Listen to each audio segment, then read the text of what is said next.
সবাইকে রাধে রাধে।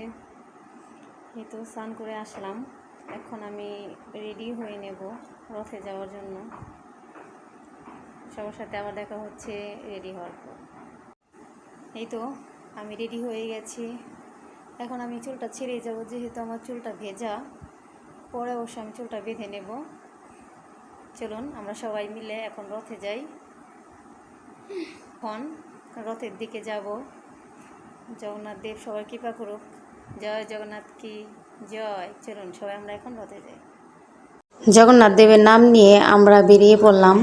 এটা ছিল আমাদের বাড়ির খুবই কাছে। আমাদের এলাকার নামটা ছিল চন্দ্রখোলা, আর এখানে খুব সুন্দর করে রথযাত্রা উৎসব উদযাপন করা হয়। এই প্রথমবার আমি যাচ্ছিলাম চন্দ্রখোলা, তো আমি জানি না কেমন হয়। তো এই যে এখানে পৌঁছানোর পরে দেখলাম হয়তো এরা কমিটির মানুষ, খুব ভালো, মানে খুবই সুন্দর করে এরা জয় জগন্নাথেরই করছিল।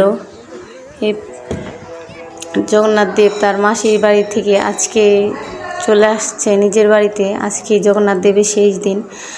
জগন্নাথ দেব এত আনন্দের সাথে আসছিল, এদের এই কীর্তন দেখে, এমন আনন্দমুখর উৎসব দেখে খুবই ভালো লাগছিল। সত্যি মনে হচ্ছিল একটা অন্যরকম পরিবেশে এসে পড়েছি। মনে হচ্ছিল এখানে সত্যি সত্যি জগন্নাথ দেব উপস্থিত আছেন আর আমাদের সবাইকে আশীর্বাদ করছেন। ভগবানের কাছে আসলে মনটা শান্তি হয়ে যায়। এখন শুধু অপেক্ষা করছিলাম কখন রথের দড়িটা ধরবো আর একটু হলেও ছুঁয়ে জগন্নাথ দেবের নাম করে রথ টান দেব। এর জন্য ওদের অপেক্ষা করছিলাম। অপেক্ষা করতে করতে দেখছিলাম যে চারদিকে এত সুন্দর কীর্তন হচ্ছিল আর নৃত্য হচ্ছিল, আমি ওইগুলা ভিডিও করতে ভুলে গিয়েছি।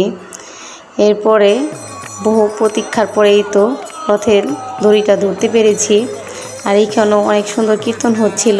কীর্তন শুনে এত ভালো লাগছিল, মনে হচ্ছিল আমিও শুধু এদের সাথে কীর্তন করি। এইভাবে আমাদের আজকের দিনটা কেটে গেছে। খুবই ভালো লেগেছে আজকের দিনটা। সবাইকে জয় জগন্নাথ, জয় জগন্নাথ।